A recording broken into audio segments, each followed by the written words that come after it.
러시아에서 한 목사님이 목회를 하다가 목회 회의를 느꼈다고 합니다. 나는 무엇이고 나는 무엇을 하고 있는 존재인가.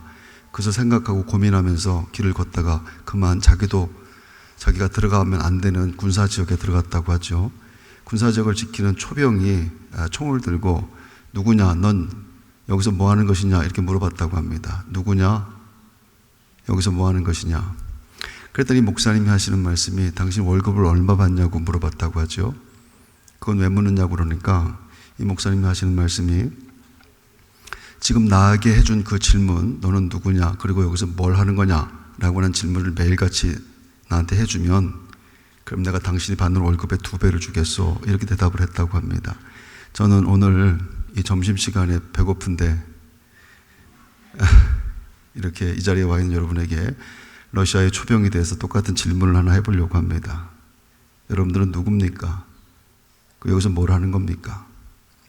사실 내가 누구이고 나는 무엇을 하는 존재인가라고 하는 것은 인류 역사 가운데 가장 중요한 그리고 가장 오래된 질문이었습니다. 그 질문에 대한 대답으로 인생이 만들어졌다고 할 수가 있는데 사실은 그것을 이스라엘 백성들도 나는 누구이고 우리는 무엇을 하는 사람들인가 그것을 기억하기 위해서 애를 썼었지요. 그것을 기억하고 살 때에는 말할 수 없는 하나님의 인도하심과 복을 받았지만은 그것을 잊어버렸을 때에는 당하지 않아도 되는 고통을 너무 많이 당했었습니다. 그래서 그걸 잊어먹지 않기 위해서 손목에도 아니면 이마에도 이렇게 허리춤에도 이렇게 써서 우리는 누구이고 우리는 무엇을 하는 존재인가라고 하는 것을 잊어먹지 않으려고 애를 썼던 것이었죠. 사무엘상 7장에 보면은 항상 이스라엘 백성들이 블레셋에 얻어맞았는데 블레셋이 전쟁을 하는 가운데에서 사무엘이라고 하는 걸출한 지도자가 나와서 이 전쟁을 하는 중에 이스라엘 백성들에게 뭐라고 얘기를 하냐면 야 우리가 하나님 앞에 가서 예배하자 이렇게 얘기를 합니다. 근데 전쟁 중에 예배를 한다라고 하는 것은 말이 안 되는데 그래서 미스바의 성회라고 하는 것이 열려지게 되죠. 그때를 역시 놓치지 않고 블레셋 사람들이 이 칼을 들고 또 창을 들고 쳐들어오기 시작하게 됩니다. 그럼에도 불구하고 아랑곳하지 않고 사무엘과 이스라엘 백성들이 하나님 우리가 잘못했습니다. 우리가 하나님의 백성인데 우리의 힘으로 살려고 했습니다. 하나님 우리를 좀 도와주십시오. 그렇게 미스바의 성회를 울면서 하게 됩니다. 지금 적들이 쳐들어오는데 칼과 창을 들고 죽이려고 오는데 그렇게 기도를 했고 예배를 드렸고 그 순간 하늘에서 우레가 내렸다고 하죠. 그래서 자기들끼리 싸움이 일어나게 되고 그 길갈까지 이스라엘 백성들이 쫓아가 갖고 다 죽여버렸다 이렇게 나옵니다. 그래서 그 길갈에서 세운 이스라엘 백성들이 기념비를 하나 세웠어요. 여러분 연세대학교에도 기념비가 다 있지 않습니까? 여기 누가 만들었다 누구를 기념한다라고 하는 것. 그때 그 기념비가 에벤에셀이라고 하는 기념비입니다. 무슨 뜻이냐면 하나님이 여기까지 우리를 도우셨다. 이것을 우리도 잊지 말고 우리의 후손들도 우리는 누구죠? 우리는 어떻게 해서 살았죠? 그때 어떻게 전쟁에 이겼죠? 라고 하는 질문을 할 때 에벤에셀 하나님이 우리를 여기까지 도우셨다라고 하는 것을 잊어먹지 않게 하도록 하자라고 하는 목적을 가지고 그 기념비를 만들었던 겁니다. 하나님은 우리를 누구라고 얘기하냐면 하나님 우리를 지으셨을 때 찬송 받으시기 위해서 우리를 지으셨다 이렇게 말합니다. 그래서 인간의 지음받은 목적은 하나님을 찬송하기 위해서 우리가 지음받았다라고 하는 것이고 우리가 구원받았다라고 하는 것도 분명하다고 한다면 우리가 구원받은 목적도 하나님의 영광을 위한 것이라고 아주 분명하게 성경은 얘기합니다. 그 목적을 따라 사는 사람이 있고 그 목적과 관계없이 사는 사람이 있을 뿐이라고 하는 것이죠. 제가 미국에서 공부할 때 어느 날 텔레비전을 보는데 미스 아메리카 선발대회가 있었었는데 미스 아메리카 선발대회를 하는데 이 나와서 사회 보던 사람이 미스 아메리카를 부르게 됩니다. 마지막 미스 아메리카 벤 나이스 양입니다. 한 사람이 미스 아메리카가 된 겁니다. 그 미스 아메리카가 앞으로 이제 쭉 나오는데 그때 미스 아메리카가 성경책을 들고 이렇게 나오는 겁니다. 성경책을 들고 나오면서 나오는 것을 이렇게 보게 되니까 그 사회자가 보면서 너무 웃기는 거예요. 나는 오랫동안 이 미스 아메리카 이 선발대회를 내가 사회를 봤는데 성경책을 코디로 해가지고 나오는 사람을 처음 봤다 이렇게 얘기를 합니다. 참 독특하고 참 독특하다 이렇게 얘기를 합니다. 그랬더니 미스 아메리카가 하는 얘기가 나는 코디를 하려고 성경책을 가져온 것이 아니고 내가 예수 믿는 사람이다 라고 하는 것을 알리기 위해서 성경책을 들고 왔습니다 이렇게 말합니다. 그때 그 텔레비전을 보던 수많은 미국 사람들이 우리나라에서 제일 예쁜 사람 제일 예쁜 아가씨, 그 아가씨 선발대회를 하는 건데, 근데 그 예쁜 그 자매가 하나님을 믿는 사람이다, 교회 다니는 사람이다라고 하는 것을 알게 됐죠. 그것이 그렇게 중요한 것이 될 수도 있고 중요한 것이 아닐 수도 있게 되는데, 일단은 나의 아름다움이라고 하는 것을 통해서 사람들이 나를 보게 될 때 나는 예수 믿는 사람입니다, 우리 땅에 제일 아름다운 자매가 예수를 믿는 사람이다라고 하는 것을 드러내게 됐던 겁니다. 하나님의 영광이라고 하는 것은, 하나님은 찬송 받으시기 위해서 우리를 지으셨다라고 하는 것은 우리가 노래를 잘하는 것만을 의미하는 것은 아닐 겁니다. 우리가 갖고 있는 재산, 우리가 갖고 있는 외모, 우리가 갖고 있는 실력, 우리가 갖고 있는 졸업장, 우리가 갖고 있는 something, 그 어떤 것이라 할지라도 그것이 하나님께 영광이 된다고 한다면 그게 삶의 목적, 하나님 창조의 목적이 이루어지는 것이겠지만, 그것이 하나님의 영광과 관계없다고 한다면 우리가 제일 높은 곳에 올라갔다 할지라도, 세상의 모든 것들을 우리가 소유했다 할지라도 하나님하고는 관계가 없는 삶이 되는 것이고, 그건 아무런 의미도 없다라고 하는 것이 성경이 말하는 겁니다.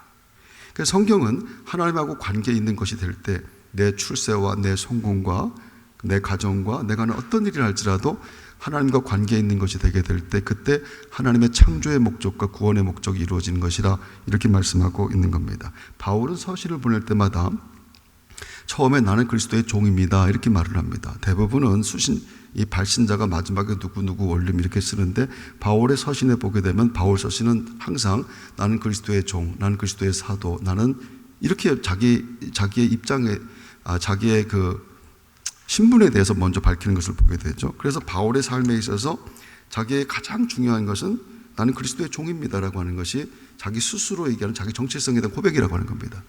그래서 바울은 복음을 전할 때도, 두들겨 맞을 때도, 도망 다닐 때도, 감옥에 갇혔을 때도, 심지어 죽을 때도 그런 모든 순간순간들이 하나님께 드리는 찬송이 되기를 원했다라고 하는 것이 바울이 평생에 고백했던 것이라고 하는 것을 말씀하고 있습니다. 그리고 나서 바울 이후에 스데반 이후 바울이 나왔던 것이고, 주의 제자들이 바울 이후에도 계속해서 나타나게 됐죠.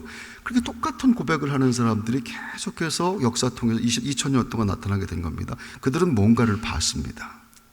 그때도 화려했고, 그때도 멋졌고, 나름대로 그때도 소유한 것들이 많았고 그랬었는데, 그렇게 뭔가를 본 사람들, 뭔가를 얻은 사람들, 믿음을 갖게 된 사람들이 자기가 살아가는 모든 삶이 하나님께 영광이 되기를 소망하며 자신의 처지와 형편이 어떠하든 이것까지도 하나님께서 영광을 받으시기를 원합니다. 그런 고백 갖고 살았기 때문에 누구도 그리스도인들이 이길 수가 없었다라고 하는 것은, 그들은 토굴에 갇혔어도 암열에 거한다 할지라도 그들은 찬송을 하는 사람들입니다. 매를 맞아도 찬송하고 불길에 들어간다 할지라도 그들은 찬송하는 사람들인데, 그들이 도대체 무엇을 본 것인가? 그들은 도대체 무엇을 만난 사람들인가? 여러분, 우리나라에 1886년에 기독교가 들어와가지고 복음을 전하는, 1886년에 기독교를 전하다가 목이 잘려 죽은 사람이 한강교회, 여러분 양화대교에 가면은 그 다 나오지 않습니까? 복음을 전하다가 목이 잘린 사람이 8,000개입니다. 8,000개의 모가지가 한강변에 다 나뒹굴었다는 얘기입니다. 그들은 왜 이곳에 와서, 혹은 그들은 왜 예수를 믿어서 목이 잘렸는가? 그 목이 잘릴 때까지도, 목이 잘리는 것까지도 감수하고 그들은 왜 그렇게 해야만 했었는가? 라고 하는 것을 생각하지 않을 수가 없습니다. 여러분, 하나님께서 마음만 먹으셨으면, 여러분, 우리가 지금 남자로 태어난 것, 여자로 태어난 것, 혹은 이 시대에 태어난 것, 이 모든 것들은 내가 결정한 것이 아닙니다. 여러분들 학교는 여러분이 결정했는지 몰라도, 여러분의 부모도 여러분이 결정한 것 아니고, 여러분의 지능도 여러분이 결정한 것 아니고, 외모도 외모도 자기가 바꿀 수 있으니까. 대부분 우리의 삶을 결정적으로 만드는 모든 것들은 대부분 주어진 것이지 내가 결정하는 것은 아니다라고 하는 겁니다.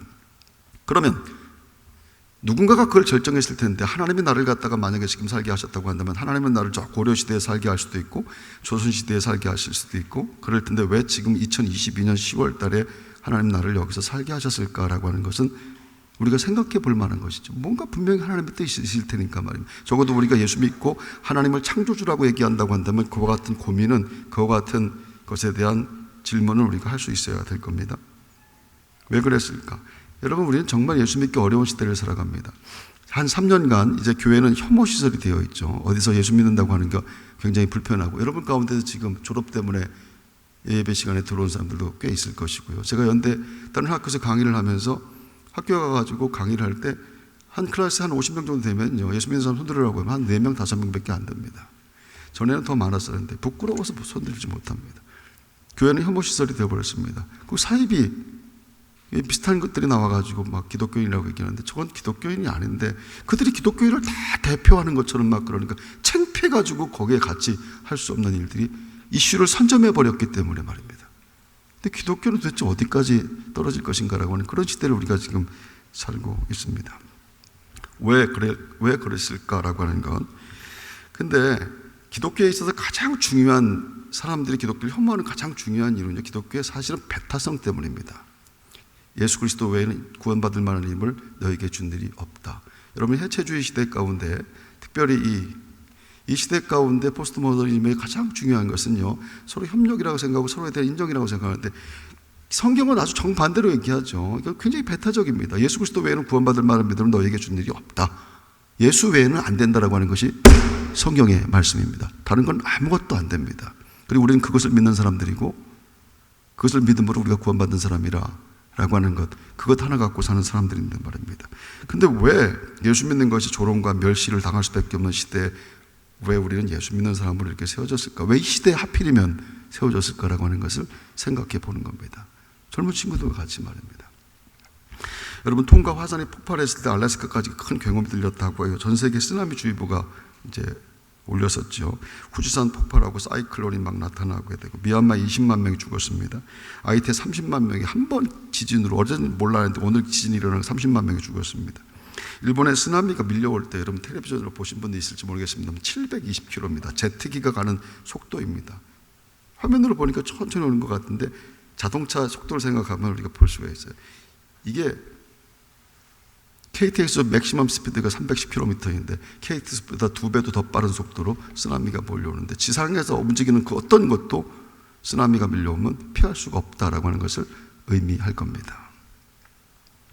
그 어떤 것도 하나님이 오시면 피할 자가 없다라고 하는 그런 뜻이 될 겁니다. 어디가 안전하고 어디가 평화로운가. 지금은 종말의 때인데 무엇을 봐도 종말의 때이고 무엇을 봐도 어디를 봐도 지금은 마지막 때라고 하는 것을 모두가 생각하는 그런 때인데, 그래서 우리가 생각을 좀 더 해봐야 되는 겁니다. 하나님 왜 우리를 이 시대에 살게 하셨을까라고 하는 거. 한 명의 그리스도인이라고 한다는 말입니다. 저기 아들이 하나가 있는데 저희 아들은 이 학교에 다닙니다. 이제 논문학교에 들어가는데 제 아들이 초등학교를 다닐 때 초등학교에 릴레이 대표 했었습니다. 초등학교 운동회 할 때 릴레이 마지막 릴레이인데 릴레이 대표입니다. 별로 안 놀라시는데 저희 집안으로서 굉장히 큰 일이었습니다. 우리 아이가 6학년 대표. 왜냐면 1학년 뛰고 2학년 뛰고 3학년 뛰고 4학년 뛰고 천군 백군 나눠갖고 맨 마지막에 6학년이 뛰는데 그 마지막 주자가 우리 아들 천군 저 얘기하면 안 되는데 우리 집안으로 너무 큰 경사입니다. 그런데 마지막 이 순서에 이제 마지막 계주가 모든 운동회에 있어서 최고의 하이라이트는 계주인데 마지막에 거의 난리가 나는 거. 그 운동장 안에 있고 저 아내와 그 구경하러 갔는데 운동장 안에는 아무도 못 들어갑니다. 제 아내가 들어가는데 1학년 뛰고 2학년 뛰고 3학년 뛰고 마지막 이제 6학년이 남았는데 5학년 뛰던 애가 뛰다 넘어졌습니다. 그 자식이 넘어지는 바람에 게임은 끝난 거죠. 이 계주에서 넘어지면 뭐 끝난 거니까. 근데 마지막 바퀴는 한 바퀴를 다 돕니다. 운동장 전체를 갖다. 마지막 주자가 우리 아들인데 우리 아들이 마지막 주자를 뛰는데 이미 멀리 차이가 나 있습니다. 근데 우리 아들이 겁나 잘 뛰거든요.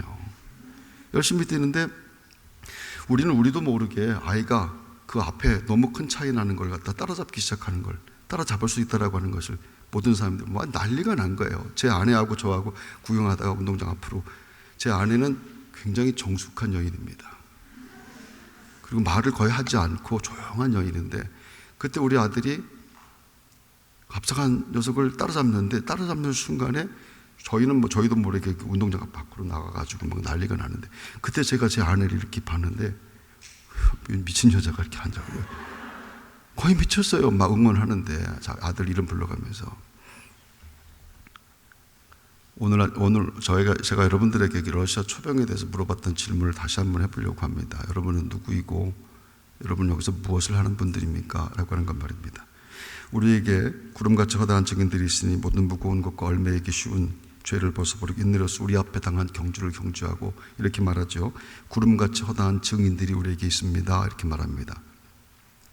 먼저 믿고 하늘 날아간 사람들, 스데반부터 바울 2000년 동안 하나님의 사람들이 복음을 이어서 우리나라에 와서 8,000개의 머리가 잘려가면서까지 복음을 위해 살았던 수많은 그리스도의 사람들, 그들이 구름과 같이 허다한 증인인데요, 천국에서 우리를 보고 응원하고 있다고, 달리라고 응원하겠다고 하나님 말씀합니다. 마지막 주자라고 하는 것은 앵커맨이라고 하죠. 닻을 내려버린다, 끝장낸다는 얘기예요. 한동안 우사인 볼트가 마지막 주자입니다. 그래서 마지막 앵커맨 나왔습니다, 앵커맨 떴습니다 그러면은 그게 마지막 주자라고 하는 거예요. 그 마지막 주자의 모든 것이 다 달려있다는 얘기죠. 마지막에 뛰는 사람이 지면은 다 끝나는 거고, 그동안 엉망으로 달렸어도 마지막에 뛰는 사람이 이기면 경주를 이기게 됩니다. 하나님은 우리를 이 정말 어렵고 힘든 시대에 예수 믿는 사람으로 우리를 부르신 것은 우리를 하나님께서 앵커맨으로 교회를 맡겨주시기 위해서 지금 이 시대에 우리를 부른 것 아닌가. 누가 보더라도 참 힘들고 어려운 시대인데 믿음의 주요 또 온전히 하시는 예수를 바라보자. 성경이 그렇게 말합니다. 그 예수만을 바라보며 믿음의 경주에 최선을 다하라고 천국에서 먼저 예수 믿은 모든 그리스도인들이 응원하고 있다, 이렇게 말씀합니다. 허다한 증인들이 우리가 달리는 것을 보고 지금도 응원하고 있는데, 여러분 어떤 형편에서 여기서 공부하고 계시든 여러분이 섬기는 교회에서 여러분들 행복한 신앙이 되시길 바라고, 나는 누구인가, 나는 왜 사는 것인가, 무엇을 해야 되는 존재인가, 하나님의 말씀에 의하여 다시 한번 깨닫고 고백하는 그런 믿음으로 승리하는 분들, 앵커맨으로 부름받은 여러분 모두가 되시기를 주의 이름으로 축원합니다.